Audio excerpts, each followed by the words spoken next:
guys, Tech Rally here, and welcome to the 13th lesson of Blockstack plus React. On the previous lesson, we worked on creating our post form and making the appropriate API requests to save that information. Once we saved that information, we were able to navigate to the admin username post page, but when we navigated there, it was just an empty div. In this lesson, we're going to be creating that page component and also creating our PostsTable component. So this component will be responsible for rendering the admin username post page. This component will be responsible for fetching the list of created posts via getFile, and we will use the user session.getFile post file name and pass in the appropriate options, where options is decrypt false. We will then render the PostsTable.jsx component and pass the appropriate props down to render that information. So in the admin post table, we will render the list of posts. In lesson 13, we'll just show you the list of posts, but in the future lessons, this page/form will be responsible for viewing, editing, and deleting the post. The posts will be rendered using Bulma components via React Bulma components. Before I work on the admin username post component, I want to clean up the post form a little bit, and there's some information that I added to just show you how things work out, but things like this C random button is no longer necessary, so I'm going to remove that, and I'm going to remove this function as well. And let's make sure there's nothing up here that's not being used. Alright, that should be good. And also I want to just add a disclaimer about this try catch block when we submit our post. If, for example, this first request does fail, then it's going to go right away to this catch block, and that's not ideal in a normal situation. So generally you probably want to wrap each await functions into two separate try catch blocks to make sure you are capturing your errors. For the sake of speed and brevity, I wrapped all the asynchronous functions into the same try-catch blocks. Like I said before, if you're working on production scale applications, you probably want to separate these two asynchronous functions into two separate try-catch blocks.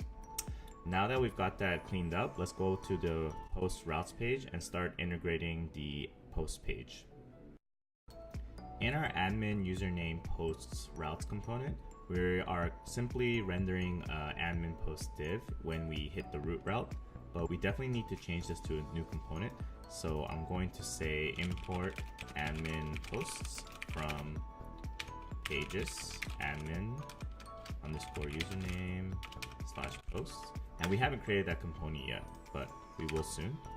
And instead of just rendering this div, let's render the admin post page. Let's create this component under the posts folder. And in here is where we're going to be working on our admin username posts page component. So first we're going to do import React component from React. And then we're also going to be importing the card and content from React Bulma components. We also need to import the with router. And this is in preparation for possibly viewing or editing a post. React router DOM. We're also going to be importing the posts file name from utils/constants, which is the post.json string. And last but not least, we're going to be importing the my context from components user provider. And that is the context that gives us information about our current user. Let's build out our class-based component. Class admin posts extends component, and we will render nothing for now. Leave that empty, and then we will export default with router of the admin posts. Then we need to include the context type. So admin posts.context type equals my context. Now that we've created the boilerplate, we can start figuring out how we want to present our information. So we're going to return a card, and then a card.content and a content here. And then we'll create a post table here. And keep in mind that post table hasn't been created yet. For now, we're going to be creating a dummy import. So posts table from components /post/post table. And we will create that component soon. And what we want to do in this component specifically is pull out certain information from the context, and also we need to render the list of posts to pass down to the post table. So in the lifecycle component mount, we're going to do something similar to what we did in the post form page and call a function called this.loadPosts, and we'll create the load post right under it and make it an asynchronous request. And in here, we're going to do something similar like I said before. So const user session equals this.context.state.current user, and also create a variable called options, and we're going to say decrypt, if I can spell it correctly, decrypt false, and make that plural. Last but not least, we're going to be calling our user session.getFile of the post. So we're going to first create our try and catch block here.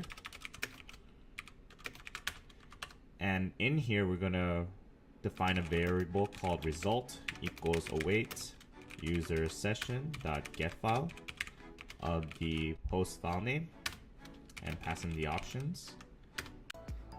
So at the moment with this current version, if the user session of the get file of post does not exist, it doesn't really throw an error and just returns null. And I've talked to the Blockstack team about this, and they've already created a release to throw an error, but unfortunately it doesn't exist on the 19.x version.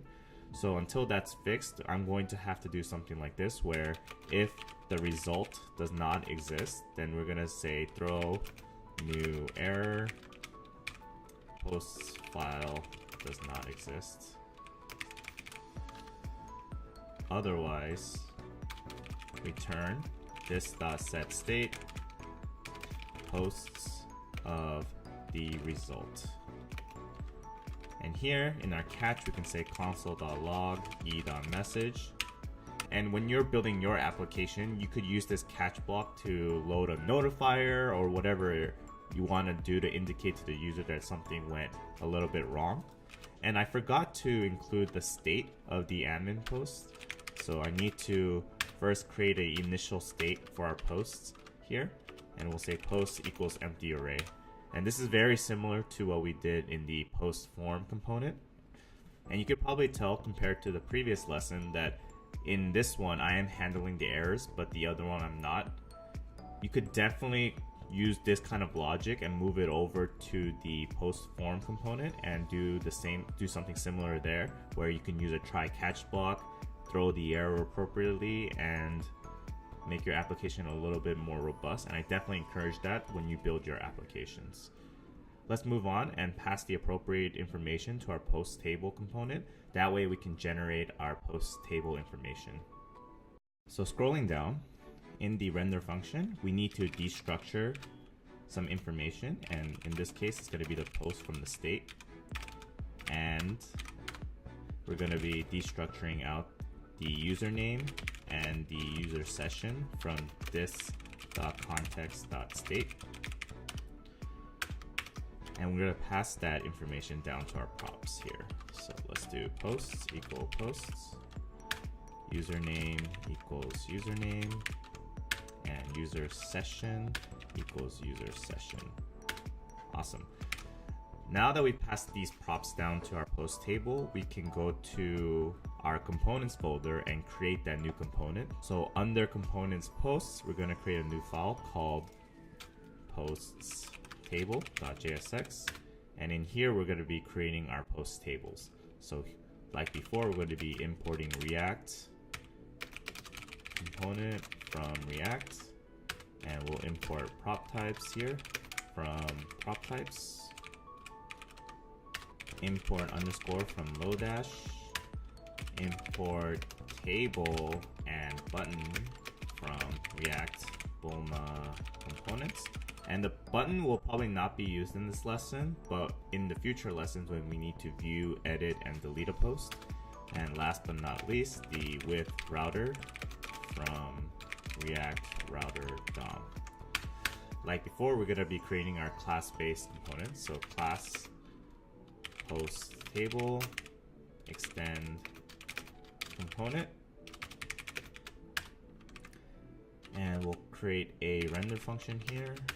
This will return nothing for now, and export default with router, and we'll put the PostsTable component in there.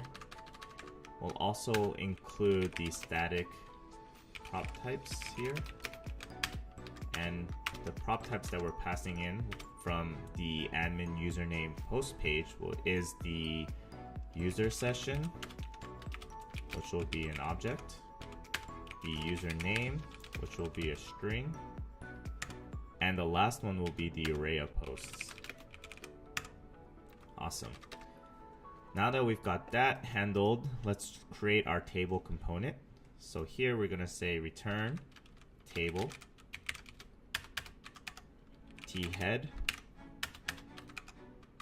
tr, and then here in the th we're going to include the ID, the title, and the options. And ID will show you the post ID information, the title will show you the post title information, and the options will display the buttons. For now, the rows in the options section will probably be empty. So in here, we need to destructure our list of posts. And in here, we're gonna do a underscore.map posts and posts here. And we're going to return a table row here. And for the key, we'll give it a ID of the post ID. And for each TD, we're going to do post.id. The second will be post.title.